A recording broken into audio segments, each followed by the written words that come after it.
Avis vascular centre మన దేశంలోనే the best varicose vein hospital.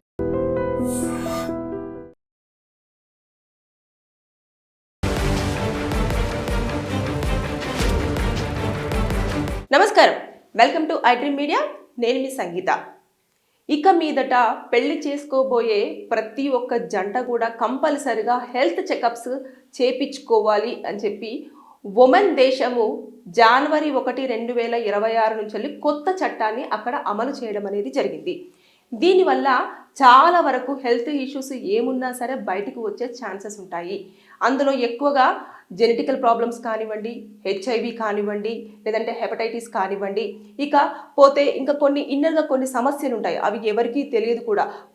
కొంతమంది దగ్గరనైతే కుష్టి వ్యాధి కానివ్వండి, లేదు అనుకుంటే కొన్ని సందర్భాలలో ఇంపోర్టెడ్గా కూడా ఉంటారు, అది కూడా బయటికి రాకపోవడం. ఇలాంటివన్నీ టెస్టులు కూడా పెళ్లికి ముందు చేసుకుంటే ఫ్యూచర్లో వచ్చే కిడ్స్కి ఎలాంటి జన్యు సమస్యలు లేకుండా, అదేవిధంగా పెళ్లి చేసుకోవాలన్న వాళ్ళకు కూడా ఎలాంటి ఇబ్బందులు లేకుండా ఉండే అవకాశం ఉంటుంది అని చెప్పేసి అనడానికి ఈ యొక్క చట్టాన్ని అక్కడ అమలు చేస్తూ ఈ టెస్టులు ఎవరైతే చేపించుకుంటారో, ఎవరైతే చేస్తారో, ఏ హాస్పిటల్స్లో చేపించుకుంటారో వారు దాన్ని చాలా గోప్యంగా ఉంచాలి అని చెప్పేసి గవర్నమెంట్ సూచించడం కూడా చేసింది. ఒకవేళ కనుక అది అతిక్రమించి ఆ రిపోర్ట్స్ అంతా కూడా బయటకు వెళ్ళబుచ్చారా, ఇక వారి యొక్క లైసెన్స్ ఏదైతే హాస్పిటల్ ఉంటే హాస్పిటల్స్ కానివ్వండి, దానికి సంబంధించిన లైసెన్స్ అంతా కూడా రద్దు చేయడం అనేది జరుగుతుంది అని చెప్పేసి చాలా క్లియర్గా మెన్షన్ చేశారు. ఇకపోతే గవర్నమెంట్ హాస్పిటల్స్లలో ఈ టెస్టులు అయితే చేయించుకుంటే వాటికి సంబంధించిన డీటెయిల్స్ ఏవి కూడా బయటికి రాకుండా ఉండే అవకాశం ఎక్కువ స్థాయిలో ఉండే ఛాన్సెస్ ఉన్నాయి.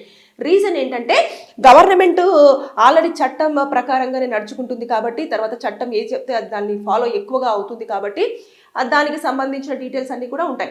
ఇది ఎంత మంచి విషయం అంటే చాలా మంది మేము చూస్తూ ఉంటాం కదా, వారికి ఎలాంటి డిసీజెస్ ఉంటాయో కూడా అవన్నీ చెప్పకుండా వాళ్ళు పెళ్ళిళ్ళు చేసుకుంటారు. పెద్ద పెద్ద సమస్యలు ఉంటాయి, ఆరోగ్య సమస్యలు, అవన్నీ కూడా చెప్తే ఎక్కడ పెళ్లి జరగదో, ఎక్కడ పెళ్ళి ఆపేస్తారో, లేకపోతే ఎక్కడ నా కొడుకు కానీ కూతురు కానీ పెళ్లి జరగకుండా ఉంటుందో, సింగిల్గా ఉండిపోతారో అని చెప్పేసి వాళ్ళు ఎవరికి చెప్పకుండా వివాహం అయితే చేపించేస్తారు. చేసిన తర్వాత మేము అనుకున్నామా, మాకు తెలియదు ఇట్లా జరుగుతుందని అని చెప్పేసి ఇంకా చాలా వరకు డివోర్స్ల కేసులు మ్యాక్సిమం ఇలాంటి హెల్త్ కండిషన్స్ మీద చాలా వరకు కూడా ఉండడం జరుగుతుంది.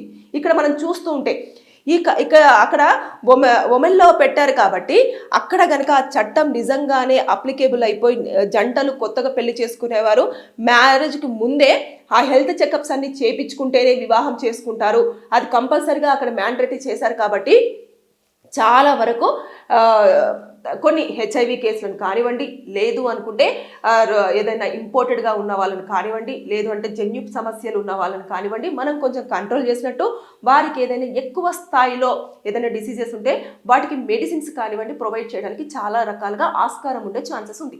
ఇక్కడ చూసుకుంటే కొంతమంది పాపము అమ్మాయిలు చాలా ఎంతో ఆసక్తితోటి పెళ్లి చేసుకోవడం జరుగుతుంది. లైఫ్లో ఎన్నో అంటే కొన్ని కళలతోటే వెళ్తూ ఉంటారు కదా, డ్రీమ్స్ పెట్టుకుంటారు.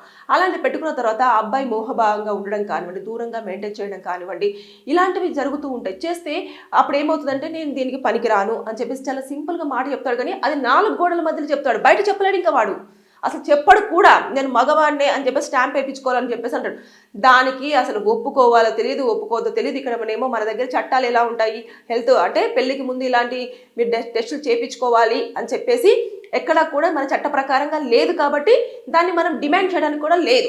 అయితే కొన్ని సందర్భాలలో కొంతమంది ఇలా మాకు హెల్త్ చెకప్స్ అండి, ఇక మా అమ్మాయికి సంబంధించింది లేదంటే మా అబ్బాయికి సంబంధించిన ఆరోగ్యానికి సంబంధించిన అన్ని టెస్టులకు సంబంధించి రిపోర్టు మీరు కూడా అలాగే బ్లడ్ టెస్టులు ఇవన్నీ చేయించుకొని మాకు ఇవ్వండి. కొన్ని ఫ్యామిలీస్లలో షుగర్ ఉంటే చేసుకోరు. అదేవిధంగా కొంతమంది దగ్గరనేమో ఏదన్నా ప్రాబ్లం ఉందనుకోండి అసలు చేసుకోరు అన్నట్టు. జన్యు సమస్యలు ఎక్కువగా కొంతమందికి వస్తాయి కాబట్టి కొంతమందికి బట్టతలు ఉందనుకోండి చూస్తారు వాళ్ళు, అంటే వాళ్ళ ఫాదర్కి ఉందా, వాళ్ళ ఫాదర్కి ఉందా, తర్వాత నెక్స్ట్ ఇంకొకరికి ఉందా, చూసిన తర్వాత ఉంది అని అంటే అసలు ఇక వాళ్ళని చేసుకోరు. అంటే కొన్ని క్రైటీరియాస్ పెట్టేసుకుంటారు, దాని ప్రకారంగానే వీళ్ళు మూవ్మెంట్ తీసుకుంటారు. కాకపోతే టెస్టులు చేయించండి అనగానే వాళ్ళకి అక్కడ ఈగో హర్ట్ అయిపోతుంది. అరే మమ్మల్ని టెస్టులు చేయించుకోవడం, మాకు ఏమైనా రోగాలు ఉన్నాయా, మా ఫ్యామిలీ ఎక్కడ ఇంత హెల్తీగా ఉంది, ఇంత ఫిట్గా ఉంది, వాళ్ళు ఎట్లా టెస్టులు చేయించుకోమంటారు అని చెప్పేసి గొడవలు అయిపోయి పెళ్ళిళ్ళు అక్కడే క్యాన్సిల్ అయిపోతాయి. కానీ అది చాలా వరకు అన్ని రకాలుగా చాలా మంచి విషయం.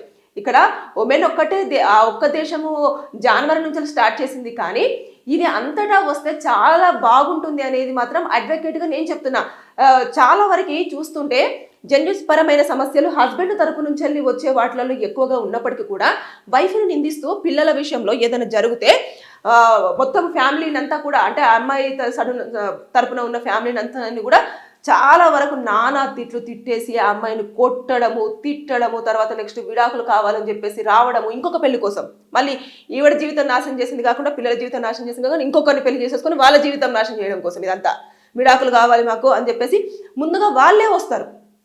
ఇలాంటివన్నీ చోటు చేసుకోకుండా కంట్రోల్ చెయ్యాలి అంటే నిజంగానే ఇలాంటి చట్టాలు అంటే అన్ని దేశాల్లో కూడా ఇంప్లిమెంట్ అయితే చాలా హ్యాపీగా ఉంటుంది అనేది మాత్రం నేను మాత్రం చాలా క్లియర్గా చెప్పగలను. ఈ యొక్క ప్రాబ్లమ్స్ వల్ల కొంతమంది బయటకు వచ్చి చెప్పుకునే వాళ్ళు కొంతమంది ఉంటే, కొంతమంది చెప్పుకోలేని వాళ్ళు కూడా ఉంటారు. కొంతమందికి గురక నచ్చదు, కానీ చాలామంది గురక పెడతా ఉంటారు. కొంతమందికి నేను చెప్పినట్టు స్లీప్ లో వాక్ చేసే అలవాటు ఉంటుంది, అదొకటి. కొంతమందికి యూరిన్ వెళ్తూనే ఉంటారు బెడ్ మీద, వాళ్ళు ఎంత పెద్దగా అయినా సరే. అది పెళ్ళైన తర్వాత తెలుస్తుంది. మా హస్బెండ్ డైలీ బెడ్ మీదనే యూరిన్ చేస్తున్నాడు మేడం, నా వల్ల అవ్వట్లేదు, రోజు ఆ బెడ్షీట్స్ మార్చడం అంటే నా వల్ల అవ్వట్లేదు అని చెప్పేసి. అంటే ఇలాంటి ప్రాబ్లమ్స్ ఉంటాయి కాబట్టి దాన్ని ఎవరికి చెప్పలేరు, చూపించలేరు, ఇలాంటివి ఉంటాయి. కాబట్టి ఎప్పుడైనా సరే అది డయాబెటీస్ కిందికి రావడం జరుగుతుంది. వాళ్ళకి యూరిన్ ఆగదు, ఆ షుగరు, ఆ డయాబెటీస్ అంతా కూడా దాని ప్రకారం అది ఏ స్టేజ్లో ఉంది ఏంటి అనేది కూడా మనం ఈ టెస్టులు చేయించుకోవడం వల్ల చాలా వరకు ఇద్దరికి మంచిది. ఇద్దరి ఆరోగ్య పరిస్థితి ఏంటో తెలుస్తుంది. ఏమైనా ప్రాబ్లమ్స్ ఉంటే వారు తెలుసుకోలేనివి కూడా ఈ టెస్టులలో తెలిసే ఛాన్సెస్ ఉంటాయి. ఇకపోతే మళ్ళీ హెచ్ఐవి కూడా ఈ మధ్య కాలంలో ఎక్కువగా ప్రబలుతుంది కాబట్టి ఎక్కువగా ఇప్పుడు పులిరాజా కేడ్స్ వచ్చిందా అనే టైటిల్ ఇప్పుడు చాలా యాప్ట్ అవుతుంది అనుకోవచ్చు. ఎక్కడ చూసినా కూడా చాలా వరకు చాలా కంట్రీ వైడ్ కానివ్వండి, మొత్తం ఇండియా వైడ్ కానివ్వండి, లేదంటే అదర్ కంట్రీస్లో కానివ్వండి, హెచ్ఐవి అనేది చాలా వరకు వస్తూ ఉంది. ఎక్కడెక్కడో వెళ్తున్నారు, ఎవరెవరితోనో ఇంటిమేట్ అవుతున్నారు, దానివల్ల రోగాలు తెచ్చుకోవడం తప్పించి ఇంకే ఉండట్లేదు. అందుకోసమని ఈ యొక్క ఏదైతే కంట్రీ పెట్టిందో జనవరి 1 నుంచి వెళ్ళి చాలా మంచి చట్టం అని నేనైతే చాలా అప్రిషియేట్ చేస్తున్నాను. మన దగ్గర కూడా వస్తే అన్ని రకాలుగా బాగుంటుంది. చాలామంది అమ్మాయిలు అబ్బాయిలు కూడా చాలా సేఫ్గా వాళ్ళ లైఫ్ని వాళ్ళ పార్ట్నర్స్తో కూడా ఎంజాయ్ చేయడానికి ఉండే ఛాన్సెస్ ఉంటాయి. మనం చూసుకుంటే కోట్లలో ఆ రోగాలు మేము ఫస్ట్ టైం వింటామండి. వాళ్ళు తీసుకొని వస్తారు కదా మెడికల్ సర్టిఫికేట్స్, తీసుకొని వచ్చిన తర్వాత చూస్తే అది ఒక టైప్లో ఉంటుంది అన్నట్టు. చాలా రకరకాలుగా ఉంటాయి, వాళ్ళ బిహేవియర్ ఏందో ఉంటుంది. తర్వాత నెక్స్ట్ వాళ్ళు ఉంటుంది, ఒక టైంలో ఒకలా ఉంటారు, ఒక టైంలో ఇంకొకలా ఉంటారు. ఇలాంటివన్నీ చూసినప్పుడు మనకే ఏదోలా ఉంటుంది. ఇక కంటిన్యూస్గా వాళ్ళతోనే లైఫ్ లీడ్ చేయాలనుకున్న వాళ్ళకి వాళ్ళ పరిస్థితి ఎలా ఉంటుందో ఆలోచించండి. ఇదంతా కూడా పెళ్లికి ముందు దాచిపెట్టేస్తారు. పెళ్ళి అయిన తర్వాత వాళ్ళే అడ్జస్ట్ అవుతారులే, వాళ్ళదేదో వాళ్ళు కష్టాలు పడతారు, విడాకులు ఇయ్యరు, మళ్ళీ కోట్ల చుట్టూ తిరుగుతూనే ఉంటారు, ఇటు పిల్లలు పుడుతూనే ఉంటారు. ఏందో ఇదంతా కూడా దీనివల్ల చాలా వరకు చాలా ప్రాబ్లమేటిక్ అవుతుంది. కానీ ఇలాంటిది అన్ని కంట్రీలలో రావాలని చెప్పేసి నేను మనస్ఫూర్తిగా కోరుకుంటున్నాను. Thank you. And for more videos, please subscribe to iDream. Please subscribe to iDream. Please subscribe iDream. And please subscribe to iDream. For more videos, subscribe to iDream. please like, share and subscribe to the channel. Congratulations, iDream. Subscribe to iDream. Subscribe to iDream. So subscribe to iDream Media. iDream team andarki huge congratulations. Please subscribe iDream Media. Please subscribe to iDream. Subscribe iDream. Please subscribe to iDream. iDream అంటే నా కళల ఛానల్ను subscribe చేసుకున్న నోరు తిరుగుతలేదు, మీరైతే గంట గుర్తు కొట్టండి. For more such videos, please subscribe to iDream. Subscribe to iDream. Please subscribe to iDream. Please subscribe iDream Media. Please do subscribe to iDream. Please subscribe to iDream Media. For best entertainment and information, please subscribe iDream. And don't forget to subscribe to iDream.